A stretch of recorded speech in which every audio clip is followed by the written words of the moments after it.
नमस्कार, आप देख रहे हैं न्यूज 18 राजस्थान। आपके साथ मैं हूं अभिषेक। वक्त है सुपरफास्ट राजस्थान का। प्रधानमंत्री नरेंद्र मोदी आज से नेपाल के 2 दिन के दौरे पर रहेंगे। 2 दिन के दौरे की शुरुआत सीतानगरी जनकपुर से होगी। इस दौरान जनकपुर की अयोध्या से बस सेवा की शुरुआत करके सीतानगरी को बड़ी सौगात देंगे। कर्नाटक विधानसभा चुनाव प्रचार का बिगुल गुरुवार शाम 5 बजे थम गया। कर्नाटक विधानसभा की 224 सीटों पर 12 मई को मतदान होगा। इसके लिए 2655 उम्मीदवार मैदान में हैं। चुनाव प्रचार के आखिरी दिन पीएम मोदी ने नमो ऐप के जरिए SC, ST, OBC कार्यकर्ताओं को संबोधित किया, लेकिन पीएम का निशाना कांग्रेस पार्टी ही रही। पार्टी ने कांग्रेस को दलित विरोधी बताया। कांग्रेस अध्यक्ष राहुल गांधी ने बेंगलुरु में प्रेस कॉन्फ्रेंस कर बीजेपी के दलित प्रेम और भ्रष्टाचार के खिलाफ लड़ने के दावे पर सवाल खड़े किए। राहुल ने कहा कि पीएम कर्नाटक के लोगों के मुद्दों पर बात नहीं कर रहे हैं, बल्कि लोगों को भटका रहे हैं। राहुल ने यूपीए चेयरपर्सन सोनिया गांधी पर इटालियन होने को लेकर किए गए पीएम के हमले पर करारा वार किया है। भावुक अंदाज में राहुल ने कहा कि मेरी मां भले ही इटालियन है, लेकिन उनका जीवन भारत में बीता और वो किसी दूसरे से कम भारतीय नहीं है। कर्नाटक चुनाव प्रचार के आखिरी दिन बीजेपी अध्यक्ष अमित शाह ने कांग्रेस और सिद्धरामैया सरकार पर जमकर हमला बोला और उन्होंने कर्नाटक में बीजेपी को 130 से ज्यादा सीटें मिलने का दावा किया। शाह के मुताबिक बीजेपी बिना किसी के समर्थन के अपने दम पर सरकार बनाएगी।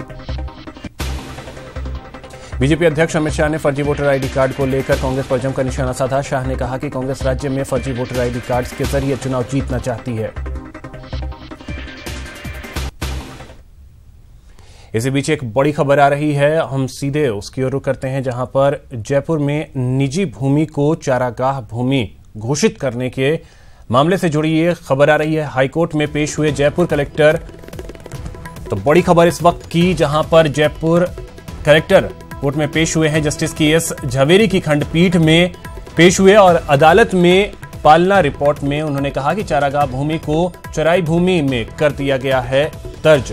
मामले में राजस्व अपीली अधिकरण ने दिए थे आदेश और चारागाह भूमि को चराई में दर्ज करने का आदेश जो है वो दिया गया है। तो बड़ी खबर इस वक्त की हम आपको बता दें, जो कि राजधानी जयपुर से इस वक्त आ रही है, जहां पर निजी भूमि को चारागाह भूमि घोषित करने का ये मामला है और इस मामले में हाईकोर्ट में पेश हुए हैं जयपुर कलेक्टर। तो इस वक्त की बड़ी खबर, जस्टिस KS झवेरी की खंडपीठ में पेश हुए हैं जयपुर के कलेक्टर।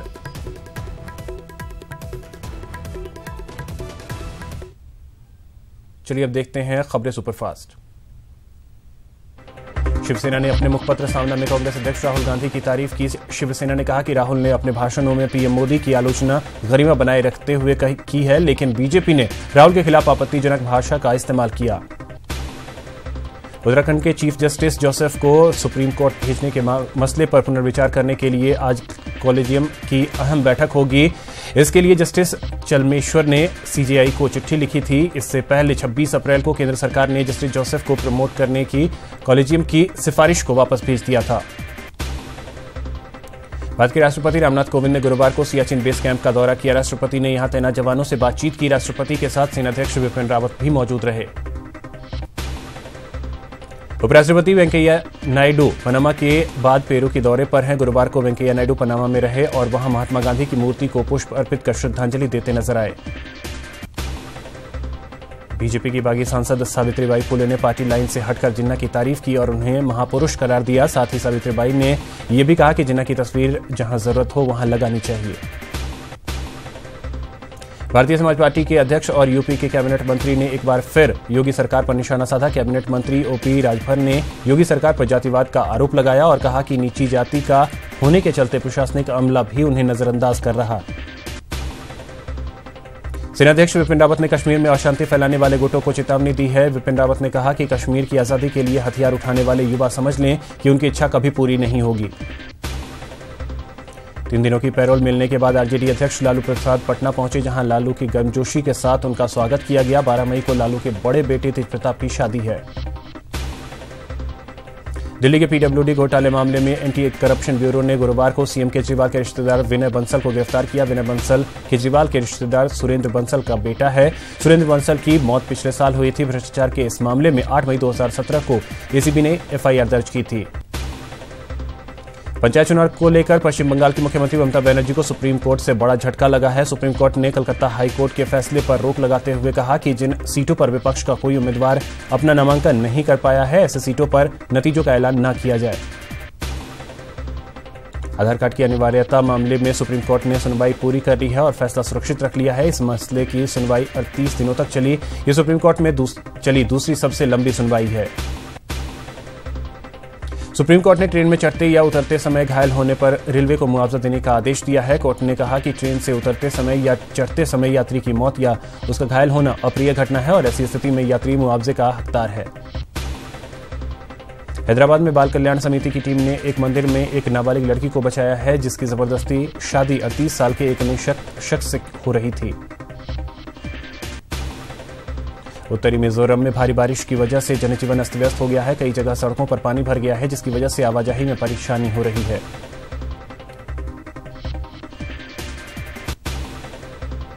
गुजरात के सूरत में एक अनोखा डांस पर गिनीज बुक में रिकॉर्ड किया गया। इस डांस रिकॉर्ड के लिए 740 प्रतियोगियों ने एक साथ हाथ में झाड़ू पकड़कर डांस किया। इसके साथ ही स्वच्छ भारत का संदेश दिया। इसी बीच एक बड़ी खबर आ रही है। कोटा के पूर्व मंत्री रामकिशन वर्मा के निधन को लेकर लोग उनके पार्थिव देह का अंतिम दर्शन कर रहे हैं। पूर्व मंत्री रामकिशन वर्मा का निधन हो गया था और लोग उनके अंतिम दर्शन के लिए पहुंच रहे हैं। और इसमें हम आपको बता दें कि पूर्व मुख्यमंत्री अशोक गहलोत भी अंतिम संस्कार में शामिल होंगे। अशोक गहलोत भी यहां पहुंचने वाले हैं। तो इस वक्त की ये बड़ी खबर, जहां हम आपको बता दें कि रामपुरा मुक्तिधाम में उनका अंतिम संस्कार किया जाएगा। पूर्व मंत्री रामकिशन वर्मा का निधन हो गया था, जिसके बाद आज पार्थिव शरीर को देखने के लिए लोग पहुंच रहे हैं।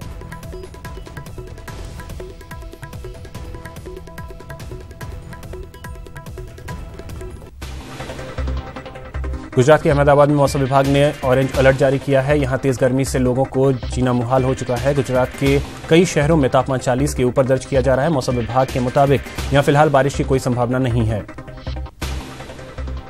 त्रिपुरा में अगरतला के एक रेलवे स्टेशन से संदिग्ध आतंकी संबंध के आरोप में 24 बांग्लादेशी युवकों को गिरफ्तार किया गया है। खबरों के मुताबिक सभी के पास जाली आधार कार्ड थे। एनआईए की टीम संदिग्ध युवकों से पूछताछ कर रही है और आज गुवाहाटी से अगरतला ले जाएगी। महाराष्ट्र के अहमदनगर में कैदियों के लिए रेडियो स्टेशन शुरू किया गया है। खास बात यह है कि इस रेडियो स्टेशन को कैदी ही चलाते हैं। इसका मकसद कैदियों की जिंदगी में आपराधिक व्यवहार में सुधार लाना है। मध्य प्रदेश के मुरैना में अंधविश्वास के चलते एक महिला ने मंदिर में अपनी जुबान काट ली। हालत बिगड़ने पर महिला को आनन-फानन में अस्पताल ले जाया गया। घटना 9 मई की है, जिसका वीडियो अब सामने आया है। आईसीएसई और आईएससी बोर्ड के रिजल्ट का इंतजार जल्द खत्म होने वाला है। 14 मई को दोपहर 3 बजे इसके रिजल्ट घोषित किए जाएंगे।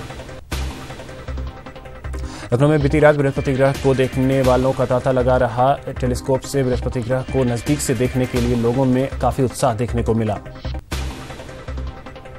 जियो ने नया पोस्टपेड प्लान जारी कर दिया है। यह प्लान 199 रुपए का है। इस प्लान के जरिए जियो उपभोक्ता से 50 पैसे प्रति मिनट की दर से अंतर्राष्ट्रीय कॉल कर सकेंगे। इसके अलावा अंतर्राष्ट्रीय रोमिंग में केवल 2 रुपए का चार्ज लगेगा। अमेरिकी राष्ट्रपति डोनाल्ड ट्रंप और नॉर्थ कोरिया के तानाशाह किम जोंग उन की अगले महीने 12 जून को मुलाकात होने जा रही है। इसका ऐलान अमेरिकी राष्ट्रपति डोनाल्ड ट्रंप ने खुद ट्वीट कर दिया है। दोनों की ये मुलाकात सिंगापुर में होगी। ट्रंप के मुताबिक दोनों इस बैठक को वैश्विक शांति के लिए खास बनाने का प्रयास करेंगे। पाकिस्तान की शिकारपुर पुलिस ने पैसे उधार देने वाले एक हिंदू व्यापारी का सिर, मूंछ और भौहें मुड़वा दी। पाकिस्तान के एक मानवाधिकार कार्यकर्ता कपिल देव ने अपने ट्वीट में दावा किया है कि बेशर्म पुलिस वालों ने ऐसा सिर्फ अल्पसंख्यक हिंदू समुदाय के सदस्य का अपमान करने के लिए किया। राष्ट्रपति रामनाथ कोविंद 13 और 14 मई को जयपुर दौरे पर रहेंगे। दौरे की तैयारियों के संबंध में गुरुवार को जिला कलेक्ट्रेट में एक बैठक आयोजित की गई। दौरे को लेकर हुई इस बैठक में विभिन्न विभागों के अधिकारी मौजूद रहे। जिला कलेक्टर सिद्धार्थ महाजन ने अधिकारियों को राष्ट्रपति की यात्रा से संबंधित जिम्मेदारी से समय पर पूरा करने के निर्देश दिए। मुख्यमंत्री वसुंधरा राजे आज बारां के दौरे पर रहेंगे। इस दौरे को लेकर कल कलेक्टर और एसपी ने व्यवस्थाओं का जायजा लिया। इस दौरान प्रभारी मंत्री बाबूलाल वर्मा, कृषि मंत्री प्रभुलाल सैनी, सुमन शर्मा समेत कई बीजेपी कार्यकर्ता मौजूद रहे। राज्य के नगर निगमों में किए जा रहे कार्यों की स्वायत्त शासन विभाग में अहम समीक्षा बैठक आयोजित हुई। स्वायत्त शासन विभाग के शासन सचिव नवीन महाजन ने यह बैठक ली। बैठक में विभाग के निदेशक पवन अरोड़ा सहित कई आलाधिकारी मौजूद रहे। प्रदेश कांग्रेस मुख्यालय पर अन्य पिछड़ा वर्ग का प्रदेश स्तरीय सम्मेलन आयोजित हुआ, जिसमें एआईसीसी ओबीसी विभाग के राष्ट्रीय अध्यक्ष और सांसद ताम्रध्वज साहू ने अध्यक्षता की। पूर्व सांसद जसवंत बिश्नोई को राजस्थान खादी और ग्रामोद्योग बोर्ड का अध्यक्ष नियुक्त किया गया है। उद्योग विभाग ने बिश्नोई की नियुक्ति की अधिसूचना जारी कर दी है। शंभुदयाल बड़गुजर के निधन के बाद अगस्त 2017 से खादी ग्रामोद्योग बोर्ड अध्यक्ष का पद खाली चल रहा था। प्रदेश के चिकित्सा शिक्षा विभाग ने जयपुर और अजमेर मेडिकल कॉलेज में प्रिंसिपल के पद पर नियुक्ति के लिए आवेदन मांगे हैं, जिसको लेकर कई सीनियर मेडिकल प्रोफेसर्स ने आवेदन दिए हैं। अब सभी आवेदन स्क्रूटनी के बाद शुक्रवार को चिकित्सा शिक्षा विभाग को भेज दिए जाएंगे। राजस्थान पशु चिकित्सा कर्मचारी संघ मुख्यमंत्री निःशुल्क आरोग्य दवा योजना का विरोध के कारण, जिसके चलते पशुपालकों को अपने पशुओं के लिए दवाइयां नहीं मिल पा रही हैं। कर्मचारी नेताओं का कहना है कि बहिष्कार को लंबा समय बीत जाने के बावजूद सरकार की ओर से मामला सुलझाने के ठोस प्रयास नहीं किए जा रहे। साल 2013 की शिक्षक भर्ती के संशोधित परिणाम से प्रभावित शिक्षकों को वेतन नियमितीकरण का इंतजार है, लेकिन 3.5 साल गुजर जाने के बावजूद इन्हें नियमित वेतन का लाभ नहीं दिया जा रहा। 5% आरक्षण की मांग को लेकर आंदोलन की चेतावनी दे चुके गुर्जर नेता कर्नल किरोड़ी सिंह बैसला ने करौली में कहा कि 15 मई को अड्डा गांव में होने वाली महापंचायत में ही आंदोलन का निर्णय लिया जाएगा और अगर समाज निर्णय लेता है तो उसी दिन आंदोलन शुरू कर दिया जाएगा। जयपुर में गुर्जर आरक्षण मामले में संसदीय कार्य मंत्री राजेंद्र राठौर ने कहा कि वसुंधरा सरकार गुर्जरों को हर हाल में आरक्षण देना चाहती है। सरकार के दरवाजे गुर्जरों के लिए हमेशा वार्ता के लिए खुले हुए हैं। जयपुर के प्रतापनगर इलाके में एक ज्वेलर्स की दुकान में 2 बदमाशों ने बंदूक की नोक पर लूट को अंजाम दिया है। इस दौरान दुकान मालिक को बदमाशों ने गोली भी मार दी। हालांकि ये पूरी घटना सीसीटीवी में कैद हो गई। जयपुर के एसएमएस स्टेडियम में आज रॉयल्स और चेन्नई के बीच मुकाबला होगा। मैच से पहले दोनों टीमों ने जमकर पसीना बहाया। प्लेऑफ में जगह बनाने के लिए राजस्थान को हर हाल में ये मैच जीतना होगा। आज होने वाले आईपीएल मैच में राजस्थान रॉयल्स की टीम गुलाबी जर्सी पहनकर उतरेगी। आपको बता दें कि कैंसर अवेयरनेस को लेकर टीम ने यह फैसला लिया है। झुंझुनू के सीथल गांव के बस स्टैंड पर बीती रात बड़ा सड़क हादसा हुआ। इसमें 2 लोगों की मौत हो गई, जबकि 7 लोग घायल हो गए। घायलों में से 2 की हालत गंभीर है, जिन्हें जयपुर रेफर कर दिया गया। भारत बंद के दौरान 2 और 3 अप्रैल को हुए उपद्रव की जांच के लिए सीआईडी-सीबी की टीम हिंडौन सिटी पहुंची। ये टीम पूर्व मंत्री और कांग्रेस के प्रदेश महामंत्री भरोसी लाल जाटव के आवास और जाटव छात्रावास को लगाई गई आग के मामले की जांच के सिलसिले में यहां पहुंची। भरतपुर में समाजसेवी गिरधारी तिवारी ने प्रेस कॉन्फ्रेंस कर शहर की ज्वलंत समस्याओं को उठाया, साथ ही निगम को शहर की व्यवस्था दुरुस्त करने की अपील भी की। करौली में मनरेगा मजदूरों ने कलेक्ट्रेट पर प्रदर्शन कर कलेक्टर को ज्ञापन सौंपा और बकाया मजदूरी को देने की मांग की। पोखरण में परमाणु परीक्षण के वर्षगांठ पर करौली में बीजेपी युवा मोर्चा ने शौर्य यात्रा निकाली। युवा मोर्चा के कार्यकर्ताओं ने तिरंगे के साथ एक दूसरे को बधाई दी।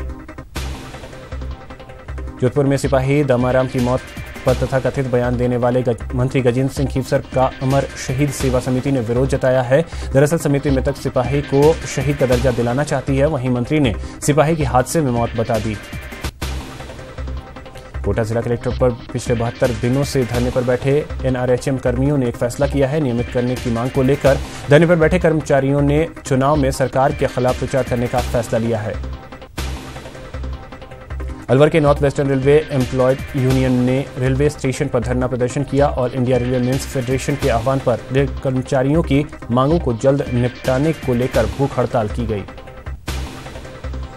करौली के हिंडौन सिटी में मनरेगा संविदा कर्मचारी 5 सूत्री मांगों को लेकर अनिश्चितकालीन हड़ताल पर चल रहे हैं। इसके तहत पंचायत समिति के मुख्य द्वार पर धरना जारी है, वहीं हड़ताल के चलते कामकाज भी बाधित हो रहा है। करौली के टोडा भीम पेयजल की समस्या को लेकर बूढ़ा चंद्र जी सिकंदरा सड़क मार्ग पर महिलाओं ने खाली बर्तनों के साथ जाम लगाया। महिलाओं ने जलदाय विभाग के अधिकारियों के खिलाफ खाली बर्तनों के साथ विरोध प्रदर्शन किया। सवाई माधोपुर में कृषि उपज मंडी में सरकारी कांटों पर चने की तुलाई नहीं होने से किसानों ने कलेक्ट्रेट पर प्रदर्शन किया और अतिरिक्त जिला कलेक्टर को ज्ञापन देकर चने की तुलाई शुरू करवाने की मांग की। भरतपुर के बयाना कस्बे में नगरपालिका द्वारा लगाए गए वाटर कूलर शोपीस बने हुए हैं। वाटर कूलर के विरोध में पार्षद भक्तराज मथुरिया के नेतृत्व में लोगों ने प्रदर्शन कर नगरपालिका के खिलाफ नारेबाजी की। पानी की समस्या का समाधान नहीं किया गया तो उग्र आंदोलन की भी चेतावनी दी। जालोर के भीनमाल पंचायत समिति मुख्यालय पर विभिन्न मांगों को लेकर चल रहा नरेगा कर्मियों का धरना जारी है। कार्य के बहिष्कार के चलते पंचायत समिति में नरेगा कार्यालय में सन्नाटा पसरा हुआ है। वहीं धरना स्थल पर कर्मियों ने नारेबाजी करते हुए सरकार के खिलाफ विरोध प्रदर्शन किया। भरतपुर शहर में घूम रहे आवारा साढ़ों और गंदगी को लेकर शहर कांग्रेस ने नगर निगम के खिलाफ प्रदर्शन किया। प्रदर्शन में कांग्रेसी पार्षद, पूर्व कांग्रेस पार्षद सहित कई कांग्रेसी नेताओं ने नगर निगम महापौर शिव सिंह भट्ट और आयुक्त का पुतला फूंका। जोधपुर के झवर थाना क्षेत्र के निवासी महेंद्र पटेल की हत्या के आरोपियों का गिरफ्तारी को लेकर ग्रामीणों ने जिला कलेक्टर प्रदर्शन किया। साथ ही मामले की सीआईडी जांच करवाने और पीड़ित के परिजनों को न्याय दिलाने को लेकर कलेक्टर को ज्ञापन सौंपा। झालावाड़ जिला परिषद कार्यालय में तृतीय श्रेणी के शिक्षकों के स्थायीकरण और समायोजन की मांग को लेकर प्रदर्शन किया। साथ ही अपनी मांगों को लेकर मुख्य कार्यकारी अधिकारी को ज्ञापन सौंपा। बाड़मेर जिले के गोड़ा मालानी में एक लड़की को भगा ले जाने का मामला तूल पकड़ता जा रहा है। इस मामले में बातो गांव का रहने वाला एक व्यक्ति ने पुलिस थाने में मामला दर्ज करवाया है। आरोपी के खिलाफ कड़ी कार्रवाई को लेकर लोग सड़कों पर उतरे और प्रदर्शन किया। अलवर शहर में बीती रात बदमाशों ने घरों को निशाना बनाकर चोरी की वारदातों को अंजाम दिया। 5 दिन में 2 चोरी की वारदातों को अंजाम दिया गया। प्रेम मित्तल के घर के मुख्य द्वार की चोरी कर ले जाते हुए युवक सीसीटीवी कैमरे में कैद हो गया। प्रतापगढ़ जिले की धरियाबाद पुलिस ने एक कार से 1 क्विंटल डोडा चूरा बरामद किया है। ये नशे की खेप नाकाबंदी के दौरान स्विफ्ट डिजायर कार से बरामद की गई। पुलिस ने तस्कर समेत 2 लोगों को गिरफ्तार किया है। जयपुर के विधायकपुरी थाने के बाहर करीब 2 घंटे तक एक हाई प्रोफाइल ड्रामा चलता रहा, जिसमें ब्राह्मण महासभा के अध्यक्ष पंडित सुरेश मिश्रा अपने साथियों के साथ गिरफ्तारी देने पहुंचे। दरअसल साल 2007 में आरक्षण की मांग को लेकर आए आंदोलन में पंडित सुरेश मिश्रा और उनके साथियों के खिलाफ केस दर्ज किया गया था। भरतपुर में एक परिवार को अपनी पैतृक संपत्ति के करीब 5 दशक के बाद आजाद कानून लड़ाई लड़ी और उसे जीत मिली। अब पीड़ित परिवार को पुलिस सुरक्षा के बीच कब्जाधारी को हटाकर संपत्ति सुपुर्द की गई। कोटा में पैंथर की मौत ने एक बार फिर वन्य जीवों की सुरक्षा पर सवालिया निशान खड़े कर दिए हैं। वनकर्मी पैंथर के शव को लेकर कोटा के पशु चिकित्सालय पहुंचे, जहां पर मेडिकल बोर्ड की निगरानी में शव का पोस्टमार्टम किया गया। उदयपुर में गुरुवार को कपास फैक्ट्री में भीषण आग लग गई। अंबा माता घाटी पर हुए इस हादसे में लाखों का कपास जलकर खाक हो गया। कपास फैक्ट्री में लगी इस आग से आसपास के इलाके में अफरा तफरी मच गई। अलवर पुलिस ने 18 लाख रुपए के तेल चोरी का खुलासा किया है और एक आरोपी को गिरफ्तार किया है। साथ ही आरोपी की निशानदेही पर लाखों रुपए के तेल से भरे पीपे भी बरामद किए गए। कोटा में 10 दिनों से लापता महिला का क्षत विक्षत शव पुलिस ने बरामद किया है। मृतका का नाम रामकन्या है, जो झालावाड़ जिले के रायपुरा थाने की रहने वाली है। बपावर पुलिस मामले की जांच में जुट गई है।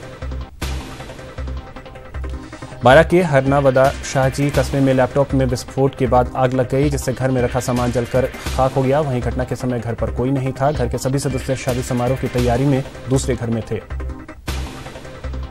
सीकर के पाटन थाना इलाके में मासूम से दुष्कर्म के आरोपी युवक को कोर्ट ने उम्र कैद की सजा सुनाई है। साथ ही 1 लाख रुपए का जुर्माना भी लगाया। बता दें कि 24 सितंबर 2013 को आरोपी ने 3 साल की मासूम के साथ दुष्कर्म किया था। इसी के साथ इस बुलेटिन में इतना ही। देखते रहें न्यूज़ 18 राजस्थान। नमस्कार।